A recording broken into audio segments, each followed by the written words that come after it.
Thank you for coming and being part of our video today. We're excited that you're going to be a small group leader, or at least considering that.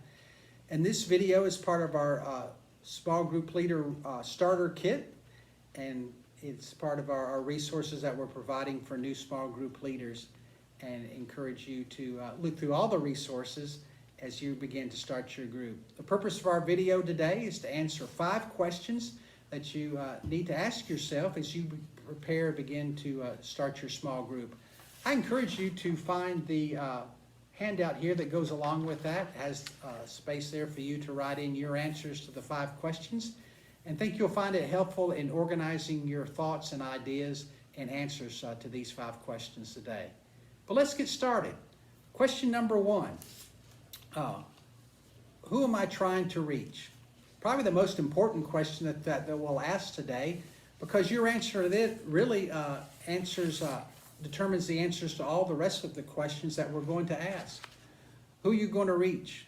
It's not a question of exclusion, it's a question of inclusion. And think about it. And I encourage you to pray about it, think about it, see where the Lord's maybe leading you on and laying on your heart of people you want to reach and help disciple. I encourage you to also think about beyond reaching people, as far as being a discipleship group, but reaching people that need to know Christ as their Savior. Who in your neighborhood needs to be reached for the gospel? And so I encourage you to think about that as you answer this question today. Some of your answers might be because you're trying to reach a certain age group, like college students, so that would kind of limit your group.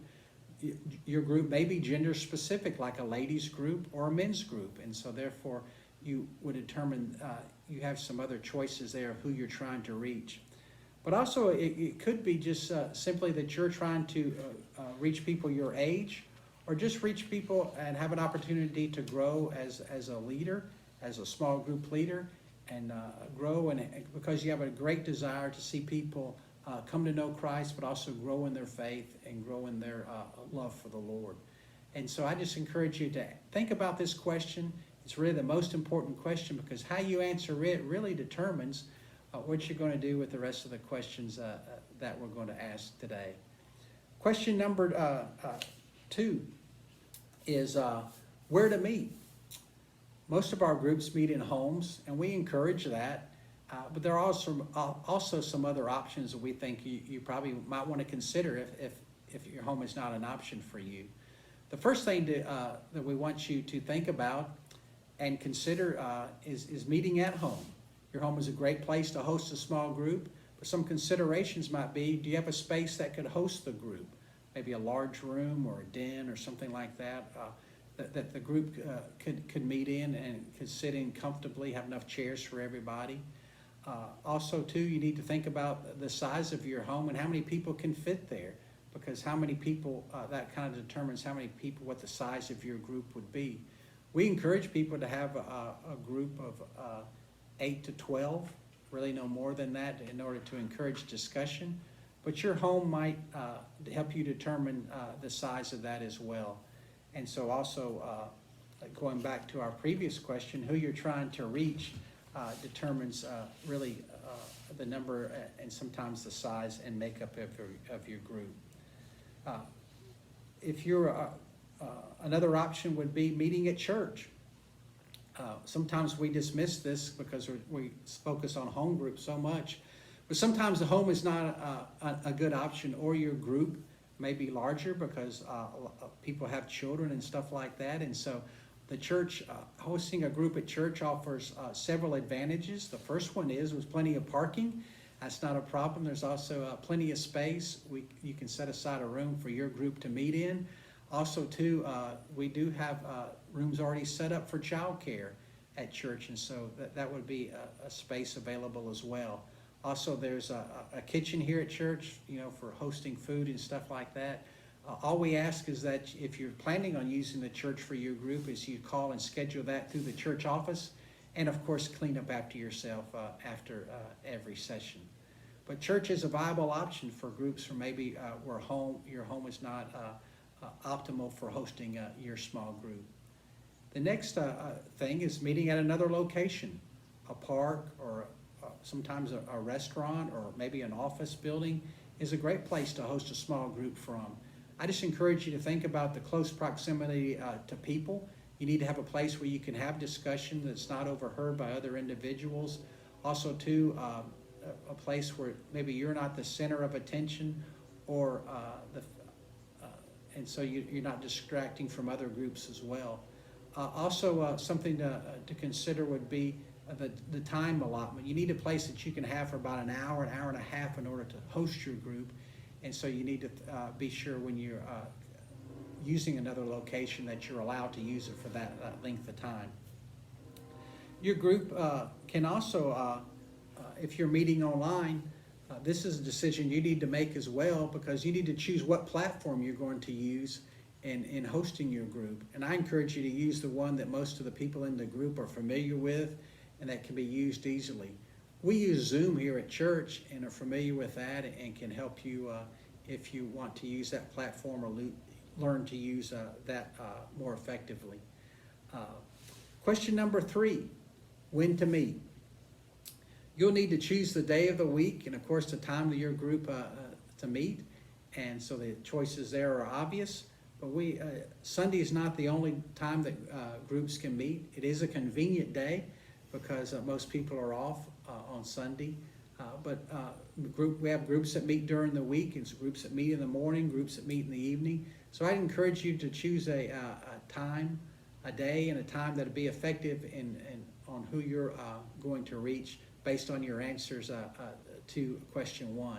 One of the great advantages of small groups is the flexibility of meeting time. And so if a group needed to meet maybe an hour or 2 earlier than other groups are meeting, just because there's small children and stuff involved, that's certainly a viable option, and one of the great advantages of being a small group. Also, too, one of the things to consider in when to meet is the frequency of meeting. How often will your group meet? Will your group meet every week or every other week? Or we also have some groups that meet in sessions. They'll meet for 6 weeks at a time, take a short break, and then come back and have another time of a study and stuff. And so whatever your group chooses to do will be fine, but I just encourage you to think about those times. You need day, time, and also the frequency of meetings when you're answering this question. Question number 4, what to study? The choices here are endless. There's many things to study. We have groups that use curriculum each and every week and go from one study to the next. We have groups that just take the Bible and pick a passage of scripture and go through the entire book verse by verse, and they really enjoy that, and a lot of groups do that. Also, too, a lot of groups use the YouVersion Bible app. Each week our pastor puts questions on there that go along with the sermon, and it's a great way for resource for groups to use week to week, but also maybe in between sessions of study or certain things that you're studying. Well, as a church, and as a small group person, we're glad to help you find a study and help you to get going with that. And I just encourage you to think about, when you're thinking about what you're going to study, sometimes this is a great way to start a group, because maybe, just for example, a group maybe start with a study on marriage. And so then that gets the group going. Everybody has come to the group for that reason, but they stay and continue to be discipled and grow as other studies are added and things are added after that. So choosing what to study is a great way to kick off your group.